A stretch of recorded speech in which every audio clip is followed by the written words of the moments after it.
Hello and welcome to episode 128 of The Pitcher or the Hitter, the podcast by the M-SABR Dynasty League for the M-SABR Dynasty League. I am Cam. I'm Sahil. And it was a pretty anticlimactic week, week 16, I would say.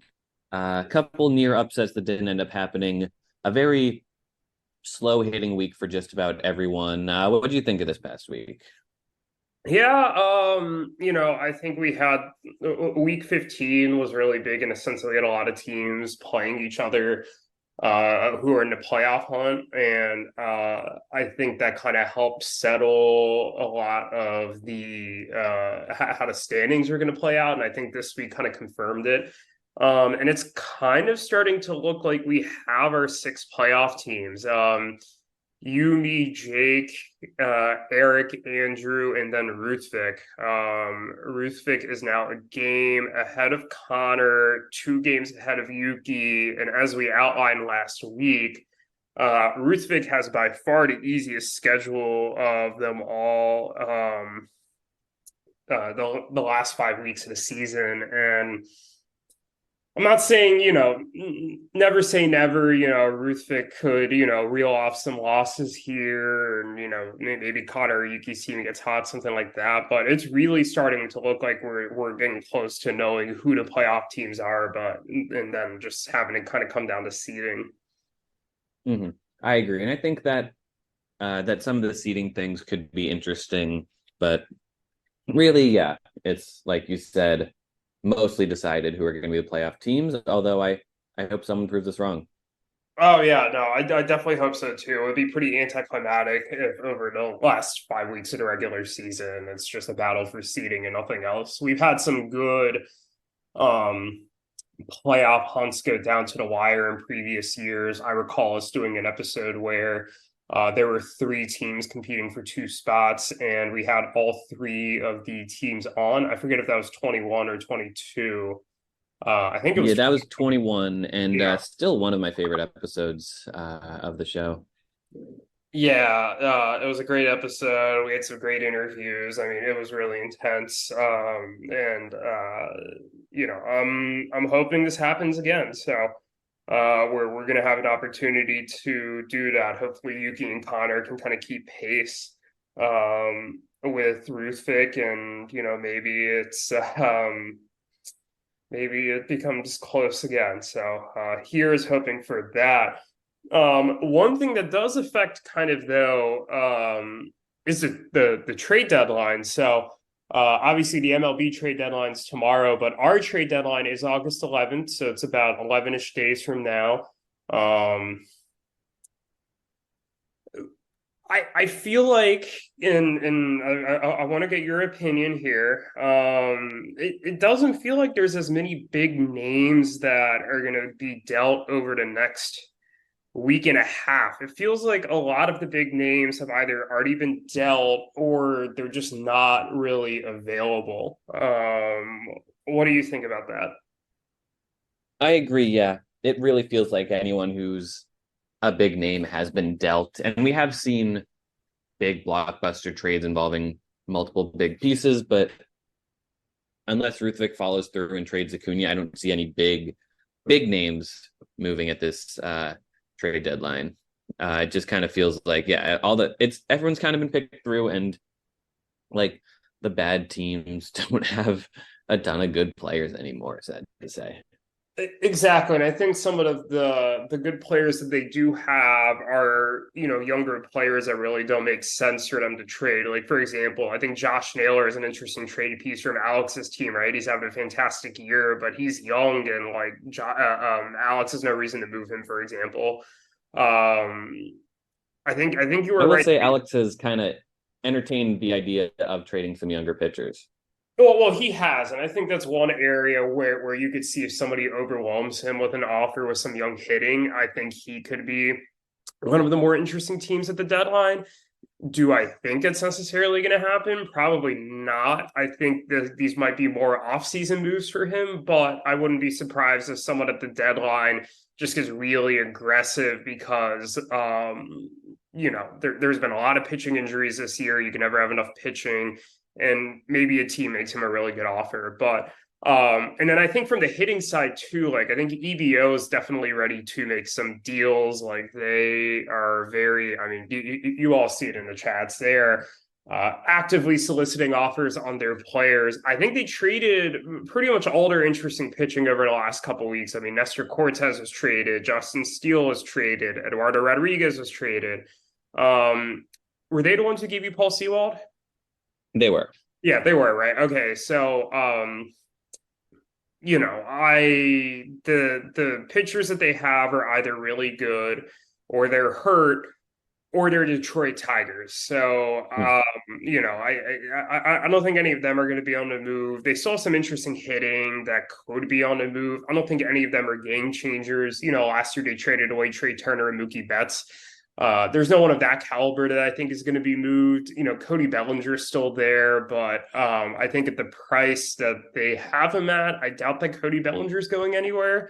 And I also think that he can, be someone they keep through to rebuild. So, I do think there's still some usable pieces in some of these teams, whether it's, closers or maybe some smaller depth pieces. And, I don't count anybody out in this league in terms of pulling off an interesting move. But yeah, I'm not seeing it. Yeah, I agree. I could see maybe Daniel and Matt trading an Alex Cobb or a Jake Fraley or something, or a Alamont Wade Jr. But other than that, I think Yuki's kind of got to figure out if he's buyer or seller, or rather, he's got to figure out that he's a seller. But that's always it always happens when we're not expecting it. Exactly, yes. I'm sure two teams are discussing like a really big trade like right now that we're not even thinking of, and maybe it's you, maybe it's me, who knows? Yeah, who knows indeed. But anything else you'd like to say here about the trade market, or are we ready to dive into the matchups? Well, we just had a few trades this past week, did we not? Oh, we did. Let's discuss those. Thank you for reminding me. Two trades involving Anthony this week. The first one, I traded Moises Ballesteros and your 2024 second to Anthony for Braxton Garrett. I'm sure I will have more to say about this trade, so I will let you start. Yeah, I think this is after you made a couple of trades that I didn't really like. This is just going back to your classic, you picking up a guy as a free agent and then flipping him for something good. And in this case, you flipped him for a piece I really like. I'm a big fan of Braxton Garrett. He's young. He's 27. If you ignore one start where he blew up, he's got like a 3-something ERA. He has a 3.6 FIP. He's striking out a ton of guys, not walking very many guys. I think, oh God, he's only 25. I think he's like a huge prime breakout candidate next year. And I hate that you picked up a free agent prospect and flipped him for him. He's the type of guy that Anthony's. Yeah, I can't believe you were able to get him for so cheap. Yeah, I'm a big Braxton Garrett guy. I almost got him from Anthony in the offseason. We had actually agreed to a trade, and I kind of backed out. It was for a third-round pick at the time. I backed out because I didn't know where the rotation spot would be for Braxton Garrett. Breaking news: Mark Canha to the Brewers. Oh, that's interesting. Yeah, I calculated the ERA earlier. I sent it out in the chat to someone, actually. Let's see if I can find it. So he does not walk a ton of guys at all. The walk rate is sitting at 1.44.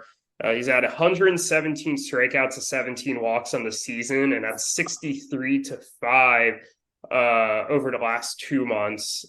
His ERA without that start is a 3.28 without that 4 1/3 11 earned start against the Braves. So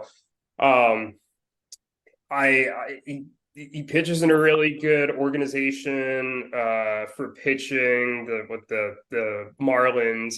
You're right, he is young. He's 25. Actually, he turns 26 in 6 days, so I mean, basically 26. But Um, I think I basically acquired him as a Bibby replacement. While I think Bibby is probably the better player over the long haul, I don't think Braxton Garrett is all that far off from Bibby. And I he cost a lot less than Bibby than I traded Bibby for. So I'm pretty happy with the trade off there. Yeah, I agree. You got a lot. You got Garrett for really cheap. Can't deny that. Yeah, I like Ballesteros. So I mean, I know you're getting the whole I cut him and then picked him back up. Like Ballesteros has had a good season. I think he's a solid get for Anthony, and obviously he gets your second round pick. But like, yeah, I think I'd rather have Braxton Garrett than him. All right, so there's one other trade.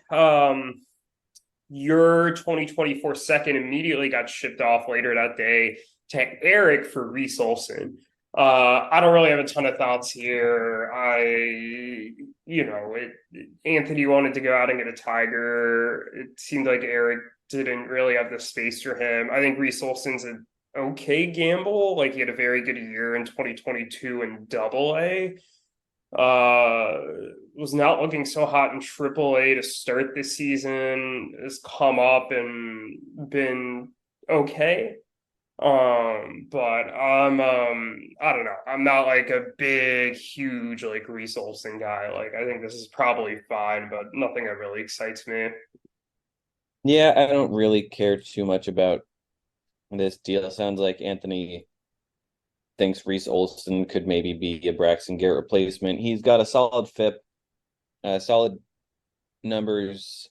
Yeah, a little less in the strikeout column um uh than Garrett does, but he is 2 years younger. Actually, today's his birthday as we record. He's turning 24. Yeah, he's certainly got less of a major league track record, but if he thinks that Reese Olson's going to be as good as Braxton Garrett over the next several years, then I think that's fine for Anthony. I think he's probably roughly worth a second rounder right now. Yeah, I think Olson's roughly worth the second rounder. I think it's pretty a late second rounder, I'd say, and that's exactly what he gave up to go get Reese Olson. So I'm fine with this. I think I would rather have kept Braxton Garrett, but I think it's still a solid acquisition for him to go out and get Reese Olson. Never bad to go out and acquire young pitching. Yeah, exactly. Yeah. But yeah, those were the trades this week. We've kind of talked through the deadline, or the lack of a deadline as we think there's going to be. Or let's say we dive into the matchups. Yeah, let's do it. The one I wanted to start out with first was one that was surprisingly close, one that never really felt like you had control of, was your matchup against Alex. You won 7-5. Alex, if he had scored two more runs over the course of the week, would have tied you. You won runs 42-41. He had a 371 OBP, which was great. 6 steals solid, although Alex had a 5 steal day on Sunday to take over there. But like you were pretty pedestrian in the rest of the hitting categories. You were able to take 4 of the 6 pitching categories. Your ERA and WHIP were not great, although much better than they started out the week at. Where it looked like you had a low-key had a chance of breaking the ERA and WHIP anti-records, but 5 quality starts, 4 saves, 2 holds, 51 strikeouts, pretty decent across the board. That was enough for you to pull out a 7-5 win. What are your thoughts on the matchup? Yeah, I picked a good week to have a bad week, I'd say. And yeah, the hitting numbers were bad, although I'd say league-wide hitting was down, so I'm not as concerned as I was 20 minutes ago before I looked at what the league-wide hitting numbers were. That being said, yeah, my pitching numbers were bad. I pitched worse than any other team did this week. I was On Friday, my ERA was over 11, so I'm glad I got it down to a non-historic number at least, even though it was pretty bad. Yeah, the quality starts were there. I used 11 starts, which is good. That I've had a lot of weeks, especially when I've been more injured, that I'd use like 8 starts, 7 starts in a week. So that I've used a high number each last couple of weeks is good. That being said, with Jonathan India going to the IL this morning, I had finally had like a 1 or 2 day stretch where my IL wasn't completely full. It'd been full since like the beginning of June, and now it is completely full again. So I've just kind of been decimated, and my lineup's feeling a little decimated at the moment. Hence these pedestrian numbers, I would say. I will give a shout out first to Alex's team. Yeah, he got those 8 stolen bases. 5 of them were from CJ Abrams, who had a really solid week this week. He had a 3-steal game on Sunday. Like he's a fast boy. Yeah, I would have been really upset if that ended up costing me the matchup. 3 CJ Abrams steals on Sunday. I mean, that's the type of thing that you remember forever if it kills you. But he had a good week from Logan Gilbert, or a good start from Logan Gilbert. Rough start from Joe Ryan, but I like him a lot in general. I don't know what you think about him. About who? Sorry. Joe Ryan. I'm a Joe Ryan guy. I feel like he started off the season like really strong and then has fallen off a little bit, but like I like him overall. I think the one thing I don't like is that the home run rate's a little high, but overall I'm a pretty big fan of his. Yeah, and you can say the same for Bryce Miller, who's another guy I like but had a rough start this week. I think he's fine in general though. Yeah. Let's see here. Looking at my team though, I had a phenomenal week from Lindor and Alec Boehm. They were really the 2 guys who carried my offense this week. Vlad had a solid week too, nothing spectacular. Pitching wise, Zach Wheeler made a really solid start. Yu Darvish made 1 bad start and 1 really, really good start against the Rangers, against like a top tier lineup. So I was definitely had a bit of a setback against Pittsburgh on Monday, but I'm feeling confident he's had a really great July outside of that 1 bad start. Matchup MVP, let's give it to Lindor. He scored 7 runs, homered twice, stole a couple of bases, and had a 481 OBP. Ruthvik considers him to be part of my big 4 hitters, which I don't know what to think about other than I should trade Lindor to Ruthvik. Honestly, Lindor, I mean, makes sense as a Mets fan. Lindor's been better recently. I know he started off the season hitting a little slow. I mean, it's getting up there. It's a 118 WRC plus now. 21 homers, 17 steals, like 65 homers and ribbies each. Like there's still a lot of fantasy goodness there. And in July's been his best month. So maybe he keeps this up, but he has a 155 WRC plus in July. Yeah. So yeah, no, that's good call there. Anything else you'd like to say about your matchup, or are we ready to go to the next one? No, let's move on. A few of the top teams were in trouble on Saturday night, and let's move to you. You were losing on Saturday night before pulling out an 8-4 win against DBO. Yeah, this one was not one of my better matchups. Kind of a weird one. So, I still have I traded away Bibby and Diaz and Morton the past couple weeks, and their replacements are all guys who are coming back from the IL. So like Freed, who thankfully is going to be back this week. He'll start either Friday or Saturday. Woodruff and Cortez will both be back next week. And AJ Minter, who just got activated off the IL today. So I've been playing the last couple of weeks knowing that I have a little bit of a pitching deficit that, I needed to kind of work with to still win. And I saw that kind of on the saves ERA and whip front, kind of pedestrian there, 4.20 ERA, 1.30 whip, and just a single save. Not even from Felix Bautista. It was like a random save by Carlos Hernandez, who I think is going to be the closer there after the deadline in Kansas City.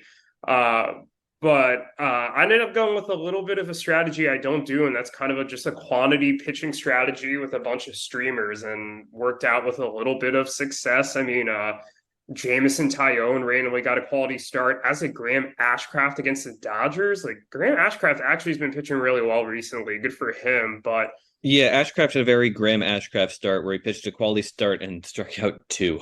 yeah, exactly. And somehow against a pretty solid Dodgers lineup. Offensively was also weird. Like, I had a 293 OBP that was pretty bad all week, but like 6 steals solid, 52 ribbies paced the league, 16 homers I think was second, tied for second. Like 43 runs was like decent. Like, so it was kind of a weird week. I was able to pull it out against EBO, and one of those were like, hey, my team's getting healthier. Like, I think that, like, it'll be better in future weeks, but I just kind of had to get through the slog that was this week. I agree. Yeah, this was definitely a survive and advance week for you. You had this was a week that was one of the better hitting weeks, despite it like on paper not looking that great. I will say you got a good week from Adley, good week from Muncy, pretty mediocre week from Ozzie Albies, good week from Christian Yelich, even though he only played 3 games against the Reds instead of 6. Good week pitching wise from you mentioned Ashcraft. You also got you didn't mention Tommy Henry is one of the guys you streamed, but he pitched badly against yeah, he gave 4 earned in that first inning, and then like shut down the Mariners after that. He actually outpitched Zach Gallen this week. So in the Battle of Arizona starters, Henry outpitched him somehow. Okay. Yeah. So that's something to be proud of there. Do you still own him, or did you cut him? Henry? Yeah, Henry looks like you cut him. Yeah, anyone who looks like a streamer pitcher is way off my roster at this point. I did not keep any of them. I had no interest in keeping any of them. But yeah, anyway, EBO played solidly. They pitched pretty well. Particularly got a really good start from Strider, really good start from Kikuchi. Cris Sanchez made 2 really strong starts, including shutting down Baltimore and Pittsburgh. They picked him up just about 2 weeks ago, but he's looking like, I don't know, dare I say the next Ranger Suarez. Comes out of nowhere and puts together a really solid 3 months down the stretch for Philly. Yep, that's my exact thought. I don't think he's as good as he's pitching right now. I think there's inevitably going to be some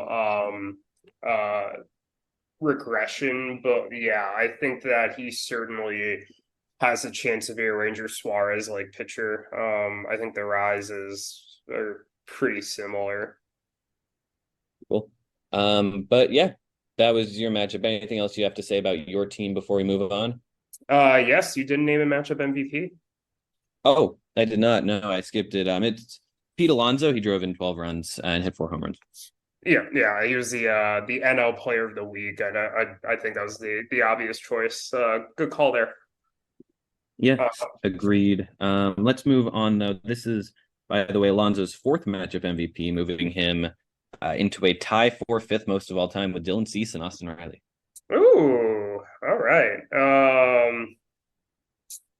Yeah, speaking of Austin Riley, I think the next biggest matchup here, it's probably the biggest matchup in terms of the playoff hunt, was Ruthvik v. Yuki. As we kind of mentioned earlier, Yuki lost this week. Yuki's now 2 games behind Ruthvik. If Yuki would have won, he and Ruthvik would have been tied record-wise, and that race for 6 would have been a lot more interesting. But As it stands, he's now 2 games back of Ruthvik and a game back of Conor. Pretty solid pitching week for Ruthvik, 74K, 6 quality starts, 6 saves, which actually tied Yuki. 383 ERA, 130 whip, like decent, not amazing, but decent. Offensively, 11 steals, 47 runs, 17 doubles, 13 homers, 42 ribbies. Like that'll get the job done. Yuki had a really nice offensive week as well, but just fell short in a couple categories. 16 homers, 49 ribbies, 360 OBP, all fantastic. But Ruthvik was able to pull out the 7-4-1 win. Yeah, I think Yuki's all but toast now at 6-9-1. He had a solid offensive week. The pitching just really let him down. With guys like Tyler Wells getting blown up. Eflin and Taj Bradley also got blown up. And Taj Bradley, you said, got sent down, right? Yeah, so not only did Taj Bradley get sent down, but Tyler Wells got sent down yesterday too. Really? Yeah, he's which I'm not surprised about. I mean, he's already surpassed his career high in innings. He's had arm issues in the past. He's struggled a bit since the break. I think they want to rest him a bit. I suspect the Orioles are trying to acquire a starter at the deadline, and then maybe shift Wells to the bullpen. If they don't acquire a starter, maybe Cole Irvin slides in, but that would be less than ideal. Yeah, so maybe Yuki could, unless he really wants to keep Peter Strzelecki, maybe Yuki can move Tyler Wells to that NPI slot. He's just really lacking in pitching. Although he had great hitting weeks from Bregman and Luis Arraez. Brandon Lau. Riley, Lau. Whit Merrifield had a great week. He probably would have been his matchup MVP. Joey Meneses was good too. But looking at Ruthvik, really decent hitting week, really decent pitching week too. I'd just say overall he was decent, nothing spectacular, but one of the better performances this week. On the hitting side, I'll give a shout out to Cunha, who stole 5 bases, walked a few times, scored 6 runs. Good week from Hunter Renfroe, who homered a couple times. Matchup MVP, though, is going to go to a guy who was just traded in real life. It's Aaron Savali. Ruthvik loves Savali. He's got a 2.34 ERA. He doesn't strike out a ton of guys, but the walk numbers are decent. I think he's an interesting guy. I like his numbers. I like what Tampa can do with him. And this week he had 2 quality starts with an 0.64 ERA. Yeah, I mean, I'll be curious to see what Tampa does with him. And I think, although I will say, because I know some of our listeners are some of the ones arguing in the chat about Savali. Like, everybody's like, oh, Tampa's going to get his hands on him and suddenly he's going to take this big jump. Like, Cleveland's just as good of a pitching development organization. Like, yeah, maybe Tampa is going to change something or whatever, but like I don't know if they're suddenly like, oh, like whatever the Tampa's pitching coach's like name is, gets his hands on him, and all of a sudden he's like ERA drops like half a run, or like he's suddenly striking out like 5 more guys per 9 or something like that. But yeah, I mean that's a whole discussion for another place and another time. But yeah, especially considering Tampa does have a bit of a Cleveland does have a bit of a penchant for selling pitchers right at the right time. Oh, 100%. Yeah. Yeah, so maybe he's a guy who doesn't turn it around in Tampa. It kind of feels like a unstoppable force versus an immovable object here with how he might perform down the stretch. Yeah, I agree with that. I think he's due for some regression, and like, yeah, even if he's like a 3.5 ERA guy, like fine, but like with that strikeout rate, that's not that impressive, especially for a fantasy purpose. And to get to that 3.5 ERA, that doesn't mean he has a 3.5 ERA the rest of the year, like. Or even if it goes up a little bit, I don't think he's a 2.34 ERA guy the rest of the season. That's what he has right now. There's no way to be he has a 2.34 ERA the rest of the year. The way he's been pitching, it would not make sense to me. Mm-hmm. Yeah. Maybe he's But something yeah, Ruthvik sells at the deadline as a note, because Ruthvik is a lot of pitching. he could sell him. It seems like he really doesn't want to sell him, so I'm not gonna count on him selling him or anything like that. I wouldn't count on him selling it, but if I'm Ruthvik, I think this is the right time to cash out. Fair. Yeah. But yeah, you said that there was only one big matchup left. I disagree because Erik and Andrew had a really tight one. Oh no, I said Andrew, I called it the next biggest matchup. I didn't call Erik and okay. Andrew a slacker matchup by any means. Okay, I think this one's still bigger because Andrew led at various points during the week, but Erik just kind of put together a better pitching Sunday in order to claim it and in order to really uh, move his way back into the front runner. In fact, or for fourth seed. In fact, he is currently the fourth seed right now. Like that first half of the season never happened. Right. I like to acknowledge too. So 6 weeks ago, Erik was 4-6, and Alex and Zach were 4-6. Since then, Erik's won 6 straight. He's 10-6. Alex and Zach have lost 6 straight. They're now 4-12. Very opposite directions that their season has taken. I mean, some of the early panic with Erik was definitely premature. You're right. He has jumped ahead of Andrew in the standings now. That is particularly important for if they end up being the 4v5 matchup, which I think there's a very good shot that's going to happen because Erik's still a game and a half back of you. Andrew's still 2 games back of you. Ruthvik's only a game back of Andrew, but I still think Erik and Andrew are better teams. Erik, in addition to now having a half game advantage over Andrew, so he has the 8-4 win, and he beat him 7-5 earlier in the season as well. So Erik functionally has a game advantage up on Andrew. So, and Andrew still has to play, I believe, you and me, correct? I know he has to play me. Yeah, he plays me in rivalry week. Oh no, sorry, I was referring to Andrew. Okay, so Andrew. No, Andrew's played me twice. Okay, so um, and he has the tiebreaker over me. Andrew still has to play me and then Ruthvik in terms of playoff teams. And he plays Yuki this week, who I guess is kind of borderline at this point. Erik still has to play you and Yuki and Conor, who are still decent teams, but obviously kind of not at that level.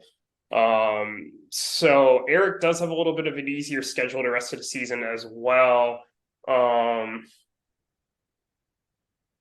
going to be interesting.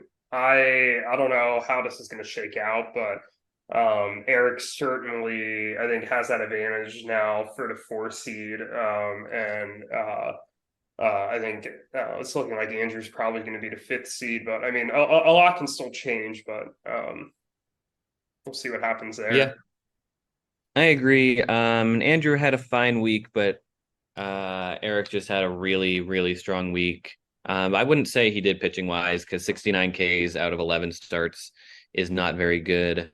Even though he got and 15 of those were from Kenta Maeda. Although he got a good start from Glasnow, but George Kirby got blown up. And yeah, some of his relievers didn't pitch very well either. He also did not have Shohei in his pitching spot during Shohei's shutout, so that would have helped him a lot. I still think Shohei is the matchup MVP just based on what he did hitting wise with the 3 homers, 6 runs, 4 RBI. He also stole a base for, I believe, he's got 12 this year. Okay, I thought he had fewer than that. I'll give a shout out to Lars Nootbaar, who had a very, very strong week as well. No, actually, Nootbaar was better. I'm going to give it to Nootbaar. Nootbaar hit the ball better than Shohei did. They had the same number of runs. I don't know, man. Did you see Shohei's pitching week 2? He had the complete No, game. Shohei was not in Erik's lineup pitching wise. Oh shit. Yeah, because he probably hit him for the double. Yeah, he had him hitting instead of pitching. Okay, he definitely would have won it if Erik had also if Erik had been able to start him for that, but then also have him hit.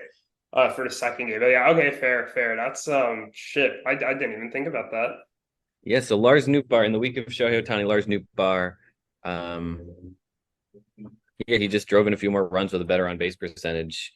But yeah, obviously great week for Shohei.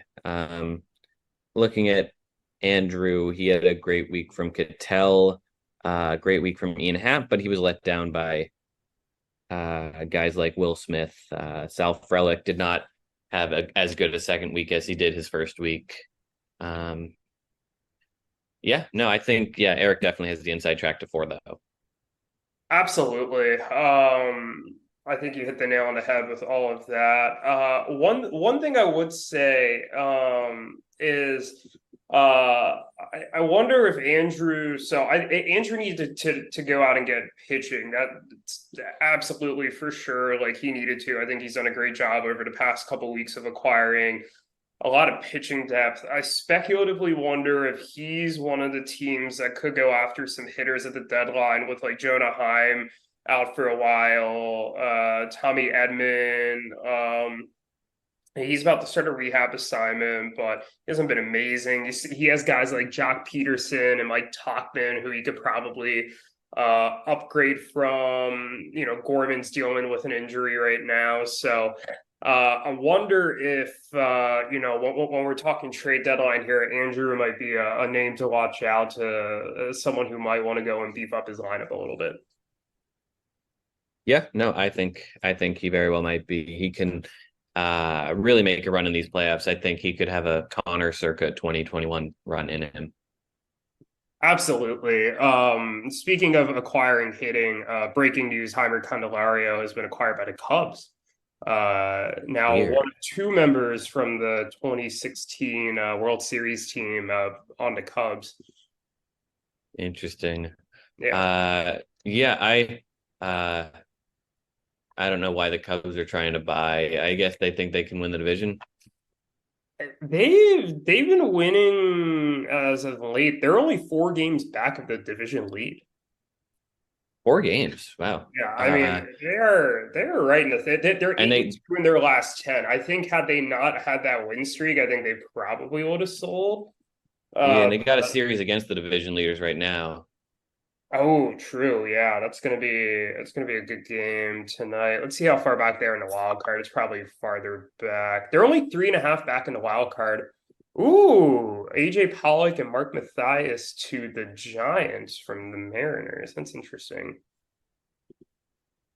Interesting. But yeah, Breaking we news: imagine some Yuki talk has about. picked up Ryan Bliss in his farm system. Ruthvik picked up Jorge Mateo today, and I haven't had the chance to roast him for it yet in the chat, but you best better believe that is coming. Yeah, it's been an interesting day for some pickups in our league. I don't think Bliss is like a super great prospect or anything. I don't really know why Yuki wants him. I guess other than the fact he's a Diamondback now, but that is that. Anything else on the matchup we were talking about Andrew Erik, or do we want to move on to the last two? Let's talk about the last two. I think the more interesting one of the two is probably Conor versus Jake. Conor hung in there, kept RBI close, kept OBP and some categories close. Jake didn't have an amazing week, but Jake did end up pulling it off, though, keeping his grip on first place. Yeah, it looked like it could be close on Sunday, and then I didn't realize that Jake had all these starters going on Sunday. I mean, I think this matchup went basically exactly how I thought it to go. I thought it'd be like an 8-4, 9-3 win for Jake. His team played pretty solid across the board. Conor had some moments, but wasn't ultimately able to get the job done. Conor is now sitting a game back of Ruthvik. I know we keep talking about Yuki as the one maybe contending for that spot, but Conor is actually in 7th place. Conor has a 3-6-3 loss to Ruthvik earlier in the season and a 6-6 tie. So Ruthvik has the advantage. Ruthvik's functionally a game and a half over Conor.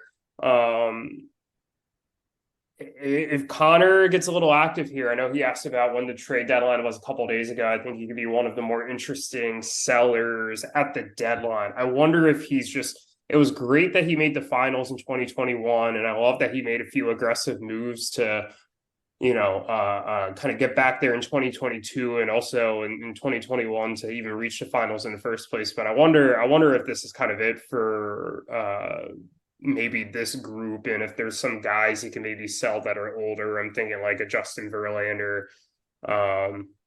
Maybe if he goes a reliever route, selling Josh Hader, selling Justin Turner, Paul Goldschmidt, just to, maybe recoup some value a bit, because that farm is very barren. I don't know. I think Connor's only one game out of the playoffs. I think he's got to give it a shot this year at least. If he doesn't make it, then he can reevaluate in the off season. But I don't know. Being in seventh place, one game out of the playoffs, he does not have the tiebreaker to Ruthvik, but I think he's got to go. It's functionally a game and a half because he doesn't have the tiebreaker, and he still has to play me, then you, then Erik the next 3 weeks. Yeah, so I think those matchups against you and me and Erik can really inform some things for him. But I don't like the idea of declaring the seventh best team as an automatic seller. Fair. Okay, if he loses to me this week, and if Ruthvik beats Anthony, Ruthvik would then be 2.5 games up with 4 games left, and the half game coming because of the tiebreaker. And at that point, then I think you're like, he's probably not going to make the playoffs, especially because he still has to play you and Erik. And that's when I would sell. I wouldn't sell this week. I think next week is a week where if things don't end up the way he would have wanted to, that's when I would sell. Yeah, I think that may be fair. Or if not sell, at least explore the market. Now, like he doesn't have to absolutely sell, but like if you want to dangle Verlander there on the last day and somebody wants to overpay for Verlander, like go for it. Like I don't, just I don't know. I think he's kind of hit his ceiling. That's just my opinion. I think he may have, and it was a good run, but you are right that the farm is really, really barren now that he's called up a lot of his top guys. Well, he's called them up or he's traded them away.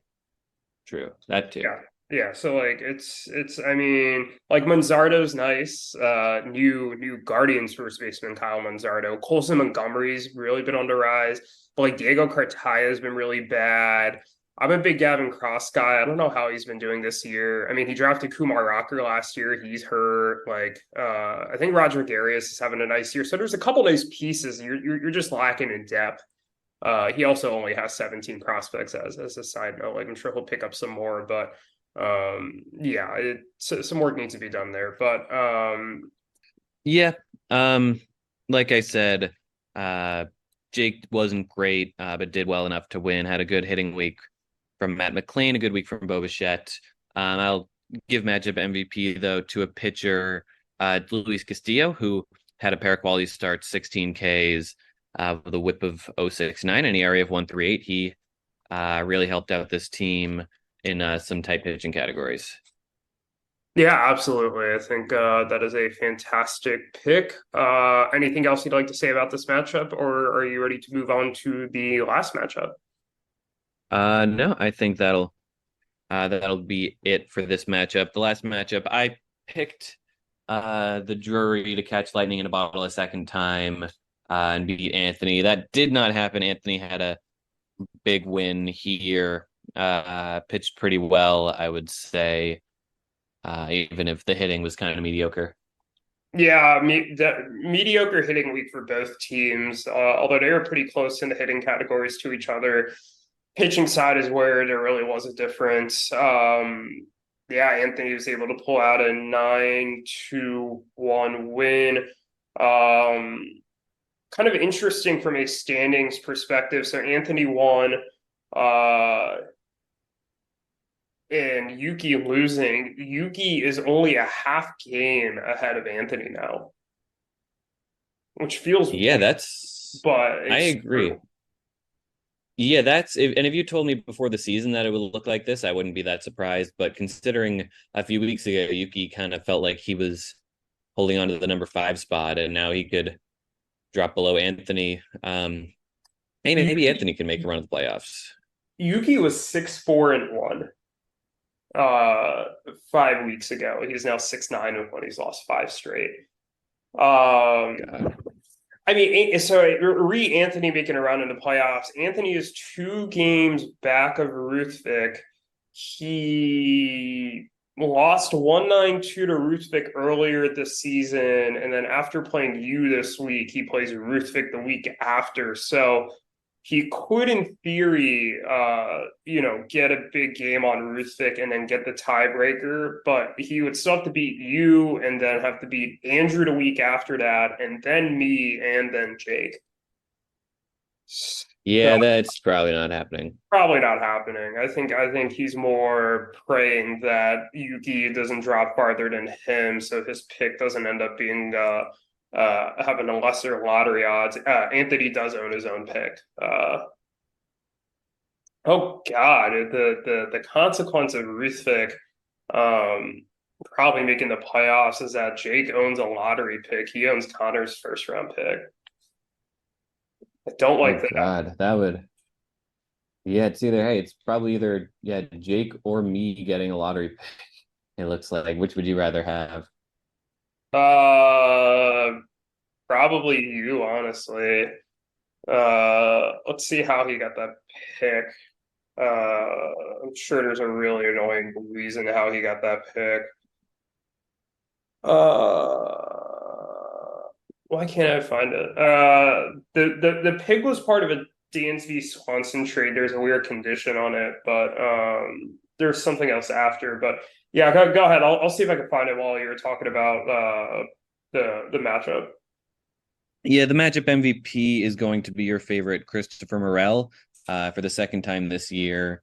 He helped carry Anthony's offense. He homered this week. He had a on-base percentage above 500, scored 5 runs, drove in 5, and also stole base.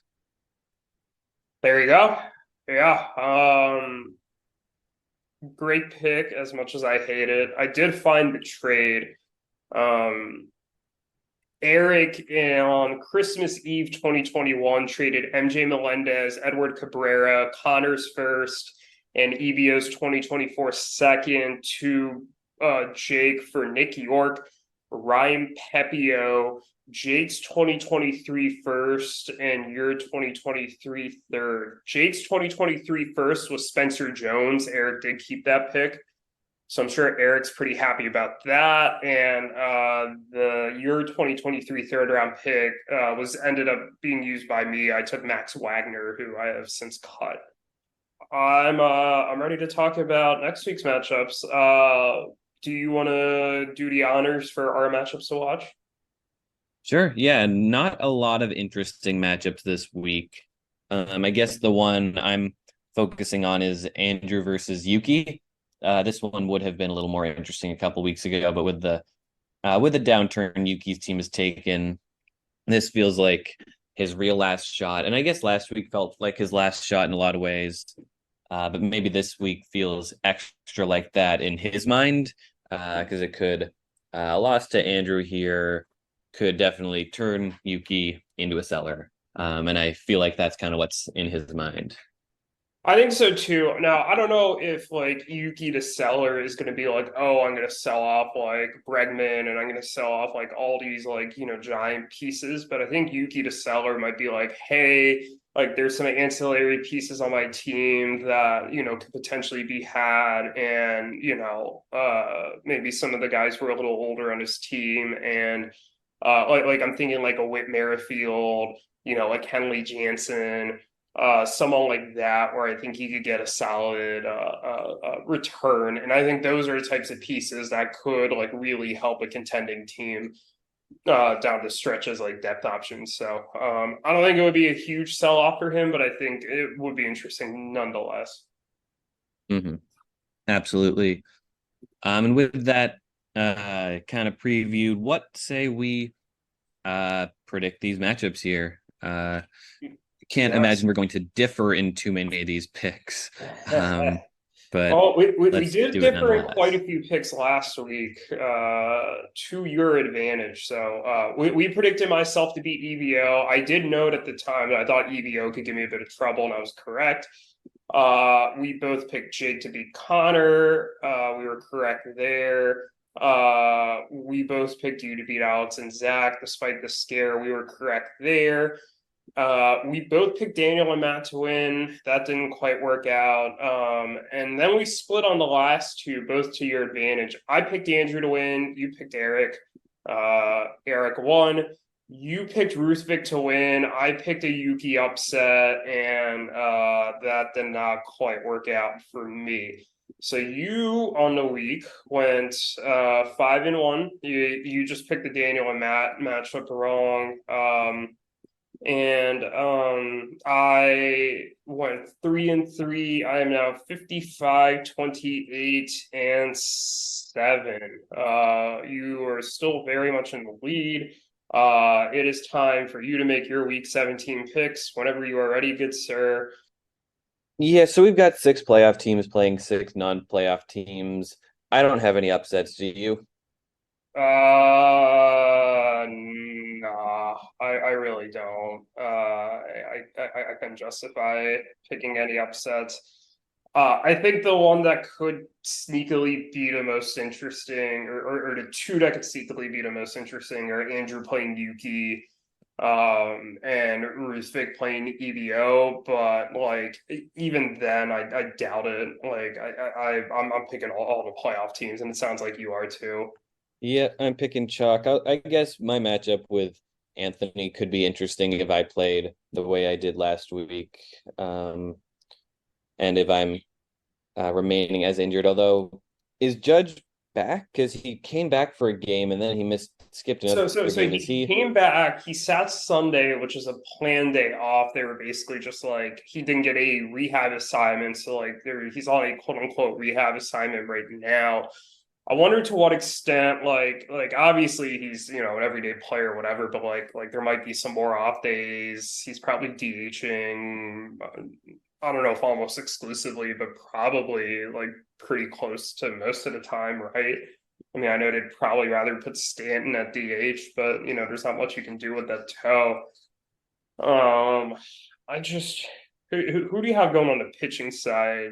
Okay, so you have Charlie Morton to start, and what probably looks like a Framber to start, but Framber has not pitched well recently. That's kind of another one where I'm a little concerned. Um, Meanwhile, Anthony has JP France getting a 2 start, gross. And Freddie Peralta and Sandy Alcantara should be getting 2 starts, and yes, they are indeed. You're I will hitting say Anthony would have beaten me this past week. your hitting's just so much better. Let's do this. We're not going to pick we're not going to pick either of the teams to, or any of these non-playoff teams to win. But do you want to call that your potential upset pick of the week? Just make it like a side thing that's just like interesting. Yeah, I'll call that a side thing because I do think it's interesting. He would have beaten me this past week. Okay. And I'll say the EBO just kind of, I don't know, just out of the blue, like Ruth, it kind of has a down week for some reason, and EBO pulls it out. EBO's been played okay recently, so I'll give it to EBO as my potential upset pick of the week. To be clear, I don't think either of these matchups are going to be upsets, but there you go. It's pretty hard for us to go 6-0 in our picks, though, so who knows? Maybe one of these teams falter. It would Yeah, be we'll fun. see. I don't think we've ever gone 6-0 We're, before. both of us in the same week, no. Individually, each of us is, or I know I have gone 6-0 once. Week 16 last year, I went 6-0. And then you week 20 last year went 6-0. There you have it. Maybe we both will this week, or maybe we'll see some shakeups in the standings with an upset. Yeah, absolutely. I'm rooting for shakeups because I enjoy some chaos, but especially in the kind of the middle range there where I don't really like Ruthvik to not just run away with it. Hmm. Absolutely. But yeah, there we have it. Those are this week's matchups and next week's upcoming matchups. Any other thoughts here before we dive into week 17? Um, One more question for you because I'm curious. We are the next time we record is probably going to be a day or two before the deadline. The episode's going to probably come out, if not right before the deadline, maybe like at the deadline. I'm not really sure. But in any event, predict the number of trades that are going to happen in between now and our trade deadline. I'm gonna say it'll be quieter. I'm gonna say 7. Okay, my gut that I heard was 8 in my head. And so I'm gonna say 8. And hope that that works out. All Um, right. I'm hoping that number is higher. I think it'd be a lot of fun if that number was higher, but I'm not counting on it. Let's see. Last year, the deadline was on the 19th. And just on the 19th alone, there were 8 trades made. So, and then if you go back to 11 days before the deadline, which is roughly where we're at right now, that number becomes 14. And I feel like at this time last year, we were having the exact same question of like, where the hell are all these trades going to come from? Fair enough. And I made 2 very last minute ones. Hopefully I can do something like that again to fill out the fringes of my team. But yeah, that is interesting to hear that that we had so many last year. I also will say I'm glad that the deadline's kind of moved back to its original spot. I feel like last year and the year before it was kind of too late in the season, so I'm glad it's kind of there's some time to get to know your new players before the playoffs. Well, last year was a little different with the season getting pushed back. So, it probably would have been a week earlier otherwise. But like, yeah, I generally agree with that. I would rather not have like 3 weeks and then the playoffs start. This will give us about actually it's probably going to be about 3.5, 4 weeks before the deadline. So, but I think a lot of us are also realizing like, hey, like make some of these trades earlier so that we can get the full impact of these guys and not just get them for like 3 or 4 weeks to end the season. So I think other teams are starting to pick up on that. It's not just you.